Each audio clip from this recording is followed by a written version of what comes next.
Mata Kane with Warframe Breakdown, where we break down Warframe so you can be broken in Warframe. This is our third and final video of our three-part segment for all damage information for beginners. Everything that you need to know about Warframe in order to know how to deal damage properly inside of Warframe. So, without further ado, today's video we're going over status chance. And what status chance is? The probability that when you make a hit that a status proc will take effect, also known as a status effect.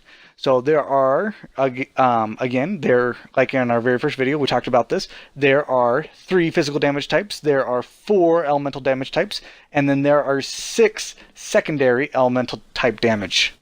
So physical statuses are weighed 4 times as much when we're calculating in the probability of the random proxing that actually proxies.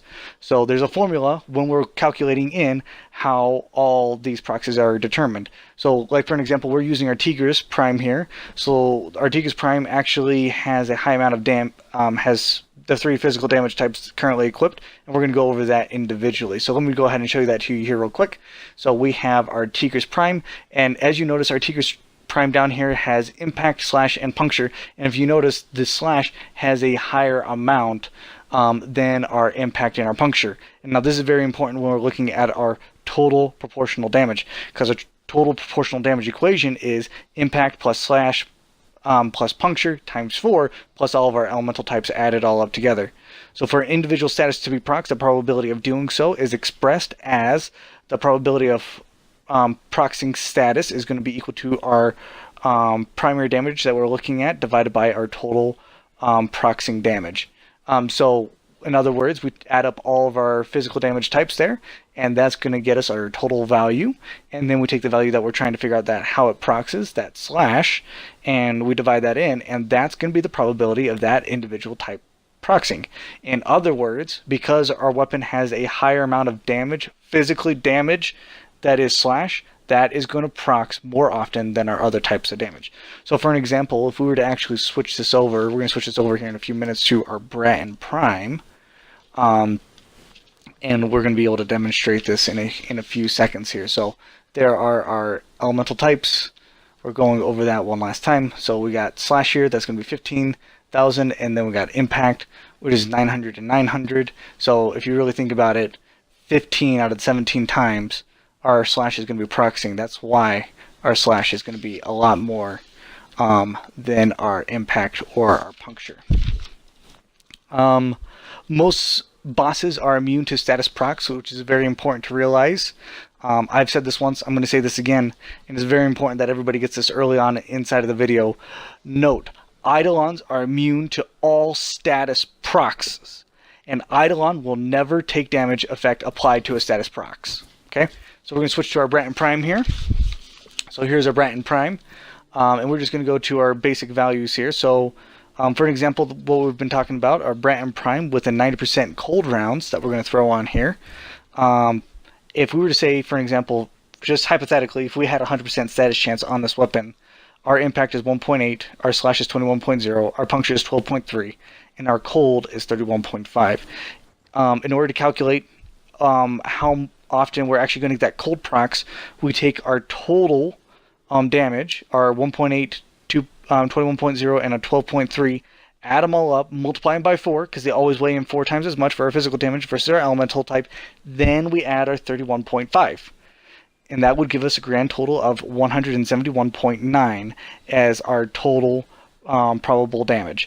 And that's going to be, if we're looking at how often that cold is going to proc, we take the 31.5 and divide it by 171.1. We're going to get 18.32%. And that's how often it would be if we had a 100% status chance. So we're not even getting that cold all that often.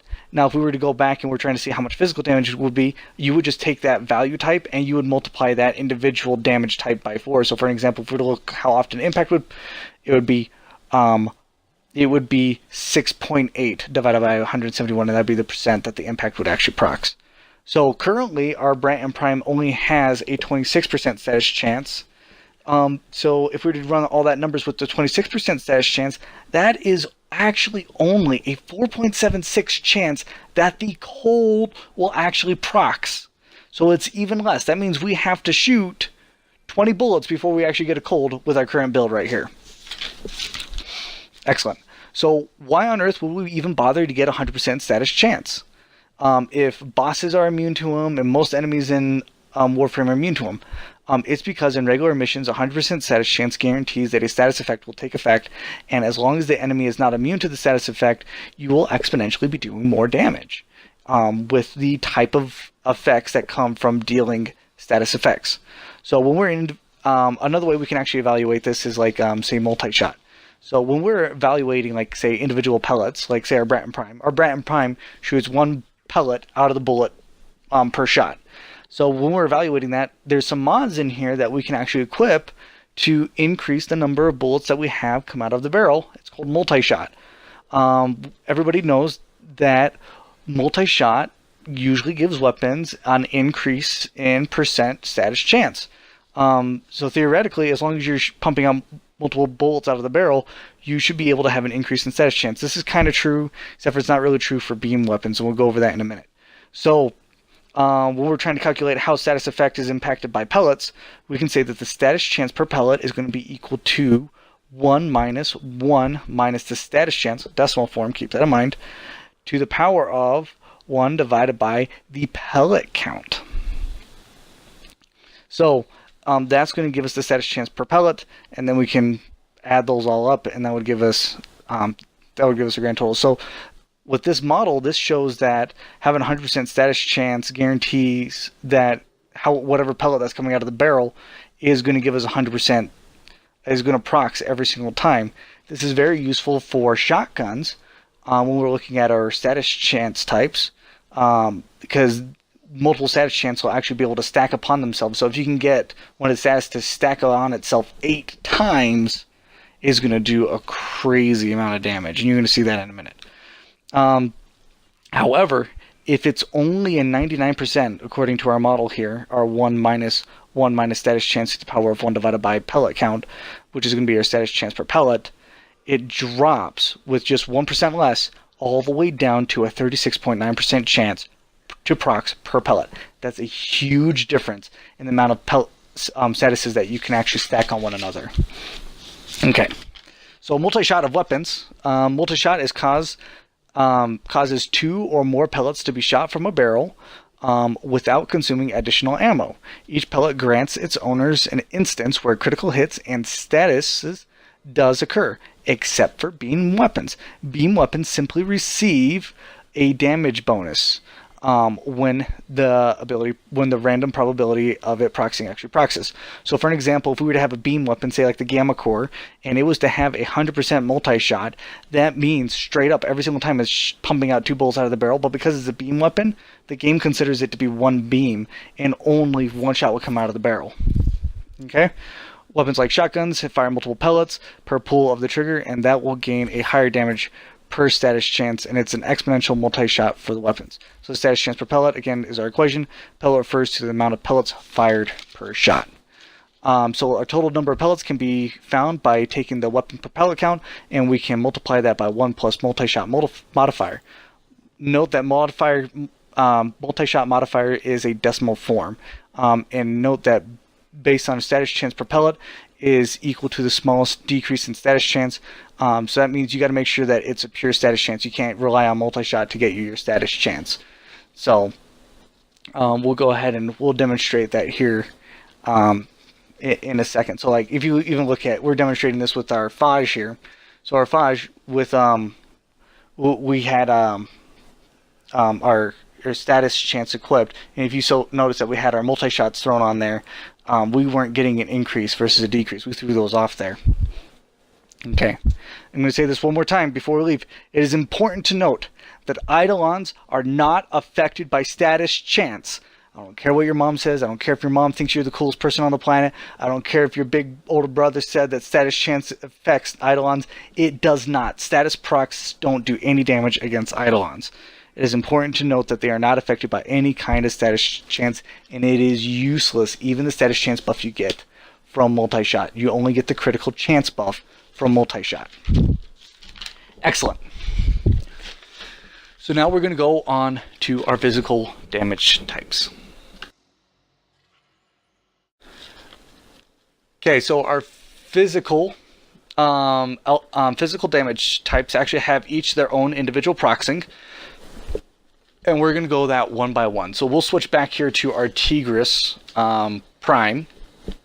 And the very first procs that we're going to go over is going to be our slash. Now our slash status procs, the functional mods, they're faction mods. When we are multiplying in here for slash, they are multiplied in twice for this status effect.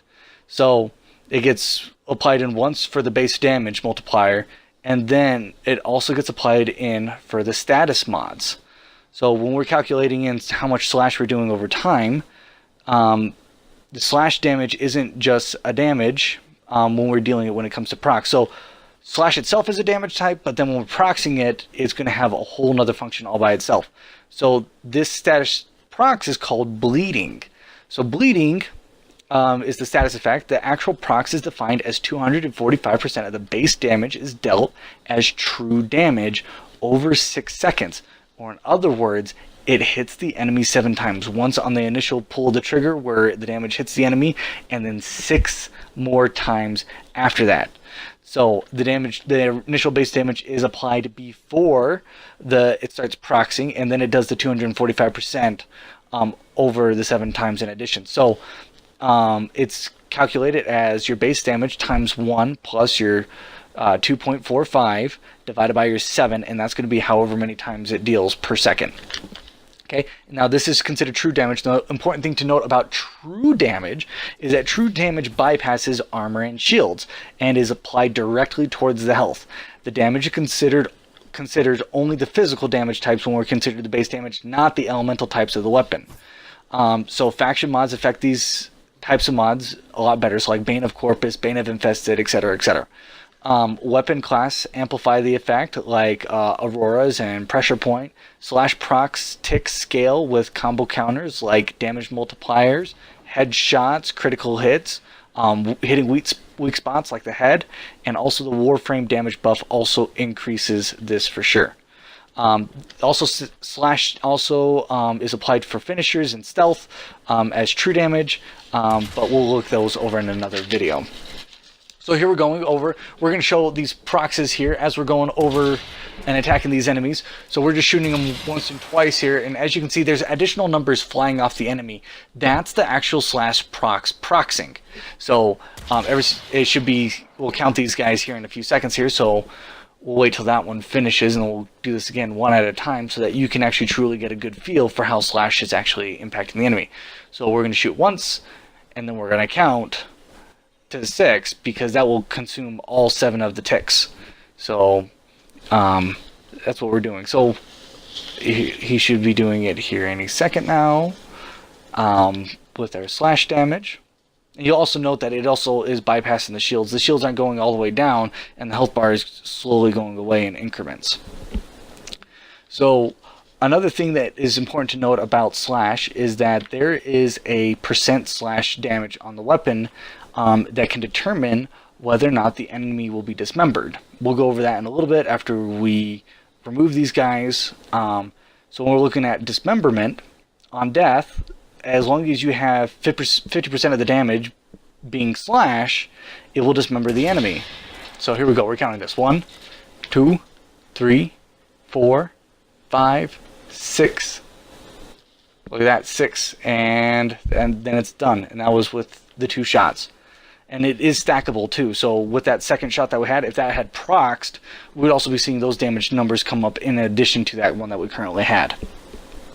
So back to our dismemberment. So we're looking at our dismembers. So just shooting it just to shoot it there. There we go, we're counting it in. Pretty crazy there, how it's just like bypassing the shields there. 1, 2, 3, 4, 5, 6. That's so crazy. So with dismemberment, it's going to be our when we're looking at our slash weapon, this Tigris Prime is actually really good for dismemberment, because the way we have it built is we're doing 15,000 damage out of the 17,000 damage total.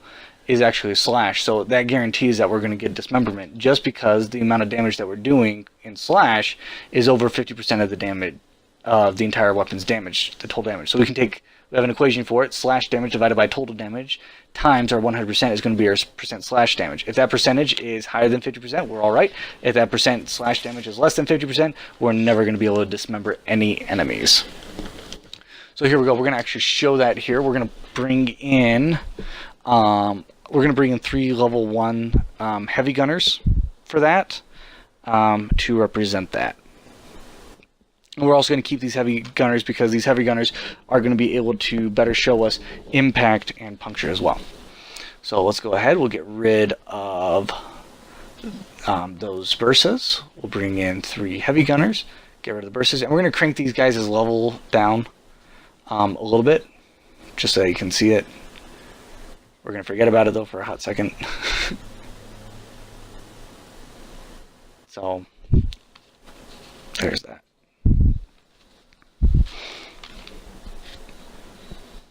In the meantime, we're going to talk about impact. You'll see that also as well. You'll sometimes see that when we prox it with these weapons too, because we are dealing the physical damage types of puncture and impact. You will kind of see the proxies happen. It is important to note that when you are seeing this, make sure that you count it for what it is. We do have a chance of actually proxying the enemy with impact. So what impact is the enemy will actually stagger backwards. So when the enemy staggers backwards, it kind of opens them up a little bit for additional damage that will also kind of get applied. And it just happens for just a second, and quite literally that is the full procs of impact. So here we go. We're actually going to decrease these guys here all the way down to 1. We'll bring them in. There they are. And now we're going to show you how to dismember. So this is kind of important. Hit that guy too hard. So as you can see, that guy got dismembered. Dismemberment is kind of important for Necros in a future video, and we'll explain that when we break down Necros. But we got lots of body parts here, but that's just something good to know as a future reference. Take note of that, guys. Excellent. So the next one we're going to go over is going to be our impact. And the weapon we have picked out for this is going to be the War. And the reason why we chose the War is because the War is almost full, raw, straight up impact damage. Our War does 1,000 impact damage. We'll show that here in a second. So there it is. Well over 1,000, plus we can get our multipliers in. We got some slash proxies in there that we could possibly deal, but mostly it's going to be that impact. So another thing that's to note that we have really nicely on this weapon is we have a stance mod.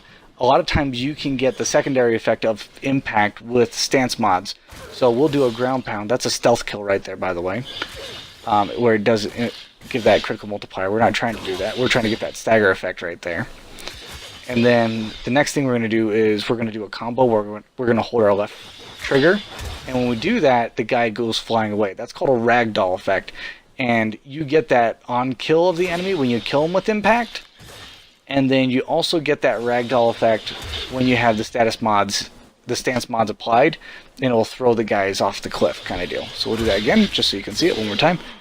We did an impact into doing an assassination on that guy. We'll just kill these guys, make it easier. Now the next type of status procs that we're going to go over is going to be puncture. Puncture, it's again our physical damage type, our last of the 3. Enemies procs with puncture suffer from a thing called weakened, where the victims can only deal 70% of the original damage for 6 seconds. So we're going to pick the Talios Boltor, and as you can see, we have an uneven amount of puncture, which means, and no slash, that means slash is not going to procs whatsoever. We might get the enemy to stagger a little bit, but we're going to be dealing them. So for these guys, in order to show that we're going to be dealing a little bit less, we'll probably die. Again, because we're kind of low ranked, we're not very fully format or anything. So we'll throw on a couple of guys. We're going to make ourselves vulnerable. That way you can see how the enemies are damaging us, and then you're going to see after we proc. So we'll do a before and after. That way you get a real deal. Because we can't really show this unless we're having the enemy attack us, like full dead on, in order to show that. Excellent. So we got our 3 guys in here.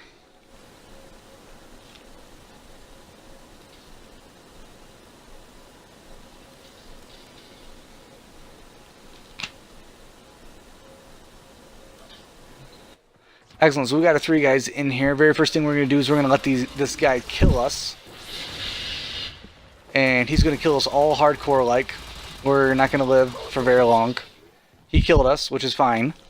And now we're going to show what happens when we fight back with this weapon and we're dealing puncture. This is kind of really nice when you're having heavy enemies because it increases your survivability just because it reduces the enemy's ability to actually kill you. So if you notice, he's not dealing damage nearly as fast as he did before. Still pretty high, and he's still dealing a lot of slash.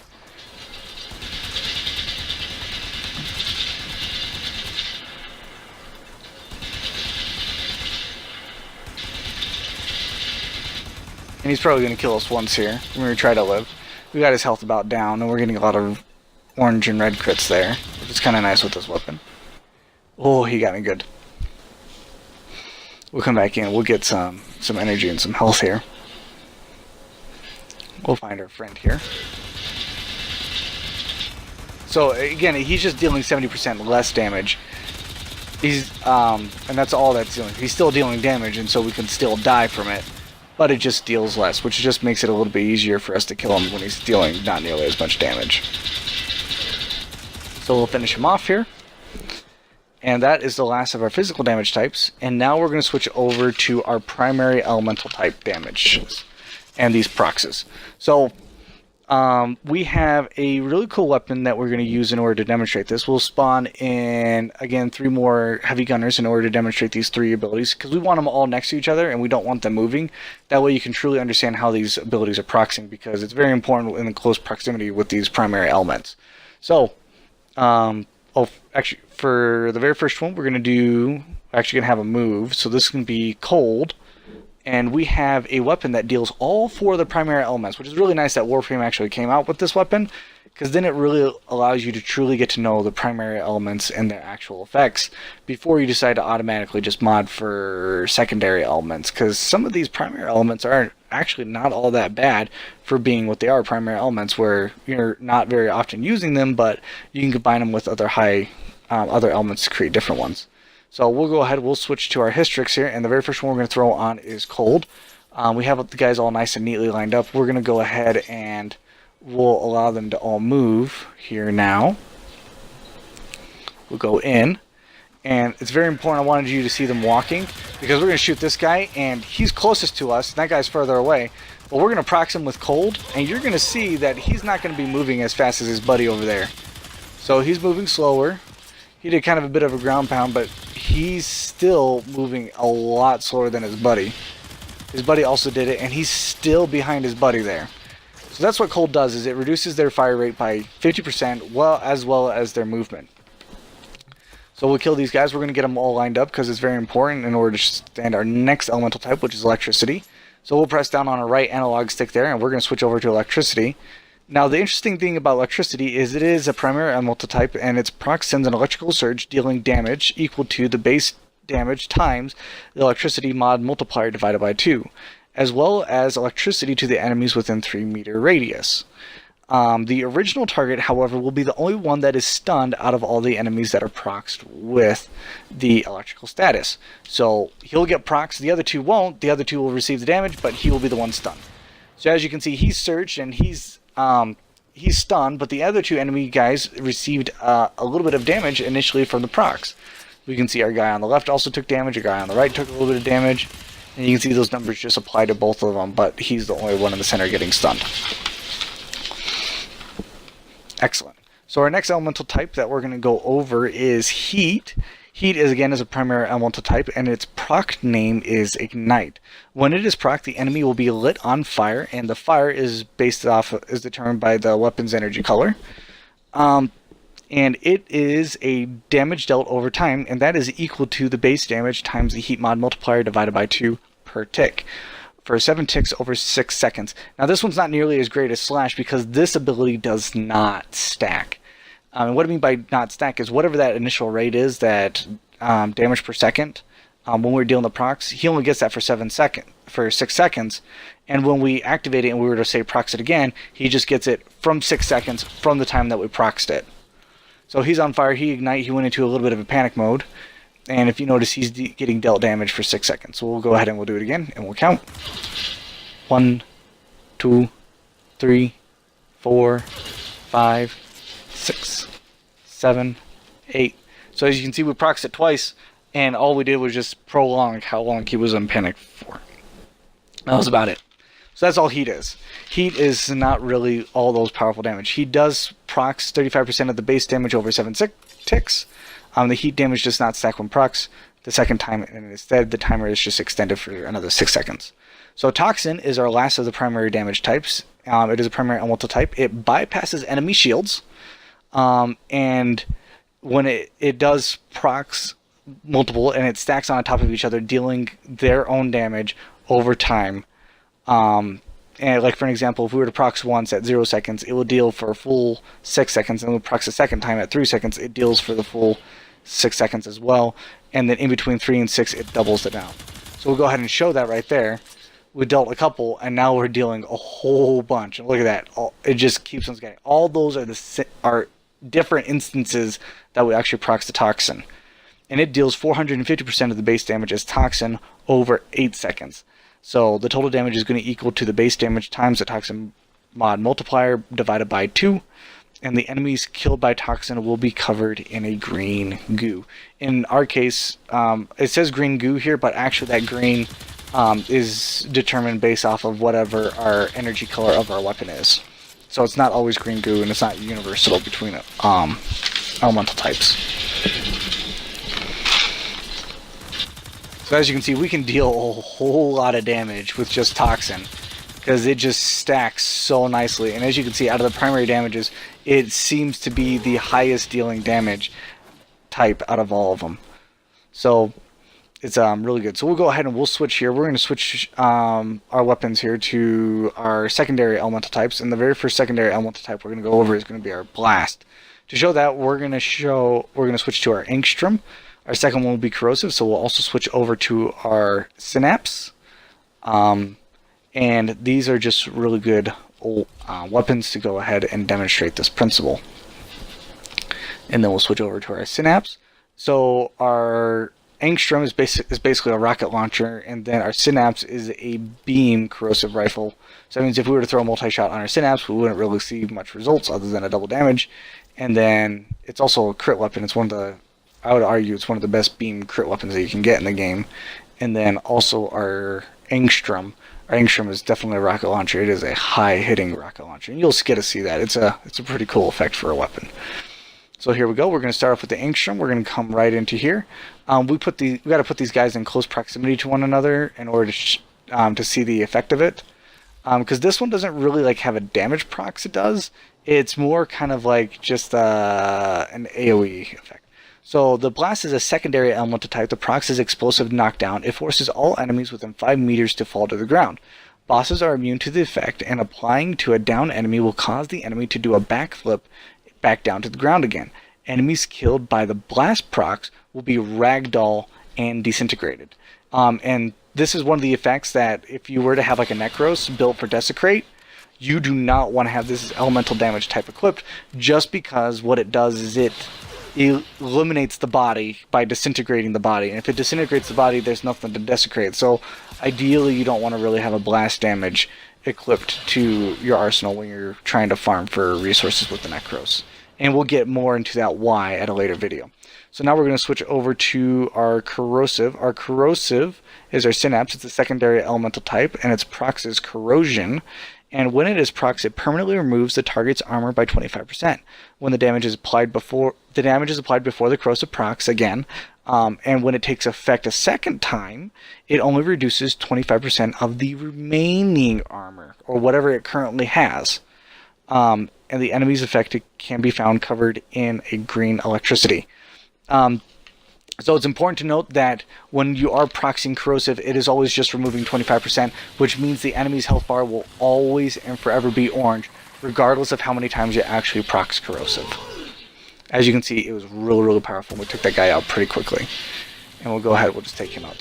Our next elemental type is gas. It is a secondary elemental type, and its procs is a 3-meter toxin cloud, and its Toxin Cloud deals damage according to the following equation. The total damage is going to be equal to the base damage times the toxin modifier divided by 2.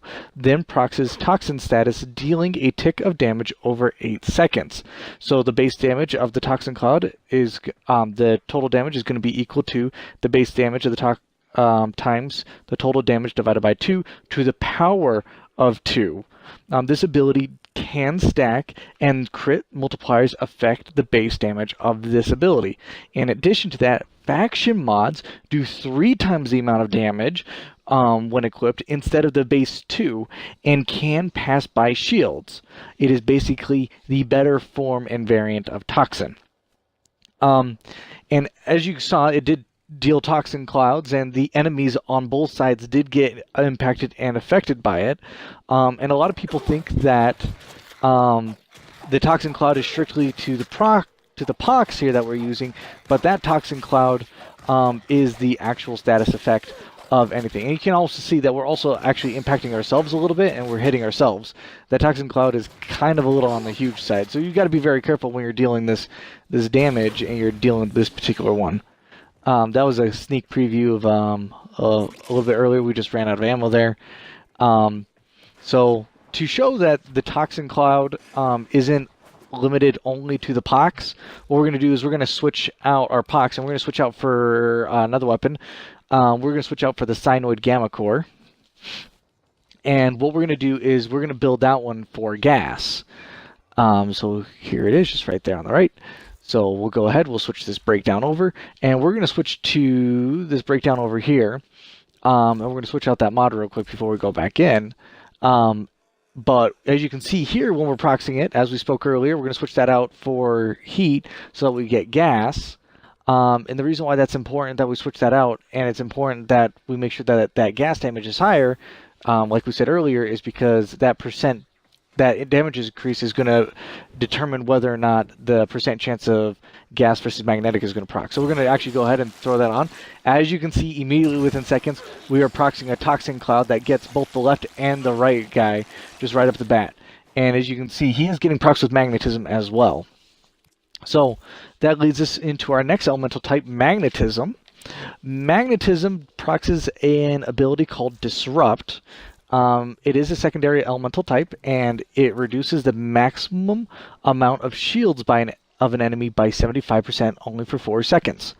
I would argue that this is the least effective of all the status types. So we're actually bringing in 3 Bursas, just so we can show it, because we need to have 3 guys that actually have shields in order to show this. And the reason why I say that this elemental type is the least effective of all elemental types is because it's not like corrosive where it permanently removes the armor. It's not like any other elemental types where it bypasses shields. And what it just does is it doesn't even remove all of it. It removes a good portion of it, 75% for a little bit, but you only get it for 4 seconds. And so, how likely are you to completely bypass the shields in 4 seconds, even with fully modded mods? So, there's another rumor out there that this could be used to nullify magnetic bubbles in the elemental hazard zones, during sorties and stuff like that. It could. I've seen it kind of rate. I saw something kind of weird a couple of times I've gone in. I haven't been able to get a video of it because I haven't gotten the same elemental status hazard zones yet. But I'll get another video released about that, whether or not magnetic elemental types can actually remove hazard zones inside of games. So that might be a unique feature. That might be a reason why you might want to bring it in to a mission, is to confirm that. But like I said, I can't confirm it at this time. But I've kind of played the game where it's kind of been weird that it's kind of done something like that. So as you can see, the enemy were proxying magnetism, and it's removing the shields for a few seconds, but as you can see, it's almost as if we did nothing to the enemy. So look at that, count to 4. 1, 2, 3, 4, boom! It's all the way back, almost as if we did nothing to the enemy, which I can't think of anything more frustrating than you constantly shooting at an enemy and then doing nothing. Nothing is very, very frustrating. You'll have to have other damage types equipped in order for magnetism even be remotely effective, just because the magnetism will get rid of the shields, making it easier for your other proxies to actually get to where they're going. That way none of the damage has to be directed towards the shields. But magnetism by itself Like, it's not something worth the mod thousands upon thousands of damage for, because after it's done, it just gets smacked with a whole bunch of resistances by most enemies. With that being said, we're going to go ahead and switch gears, and we're going to go switch to the our Vaj here, and we're going to go over our second to last elemental type of the day, and it's called Viral. So Viral is another secondary elemental type, and it reduces the maximum and current health by any target by 50% for 6 seconds. I would argue this is a very, very useful elemental type, simply because it doesn't matter what the level of the enemy is it just simply reduces it straight up off across the field.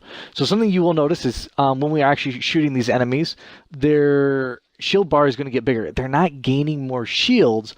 What it is that bar is just a percentage of whatever their maximum health is. And with Viral, it reduces the maximum health by a percentage, by 50%. So you'll see that the orange bar will actually decrease. It won't be cut in half, because we say that health will get cut in half. So the armor will still be there, but the health will get cut in half. So it won't cut it directly in half, but it'll cut a percentage of it down, because that's what actually is the health. And as you can see, that shield bar goes down a little bit, but it you see, it came all the way back, but that's because the viral procs went away. This can be really, really helpful, like when you're dealing like a whole lot of toxin damages, like especially like if you're running like a Saren, because when you're dealing viral, what it does is you might be getting toxin damage, you might get to those higher enemies, and you might be getting, say, you might be struggling to get the enemy's health all the way down to, like, say, you know, even by a quarter, or maybe trying to get it down to just a half. But if you cut the enemy's health in half, sometimes that just instantly kills the enemy just by itself. Just being able to proc that viral, just because the health is getting cut in half. And it just makes it easier for a lot of your toxins to kind of finish off the enemies when they just need that small little additional boost just to barely finish off the enemy right there.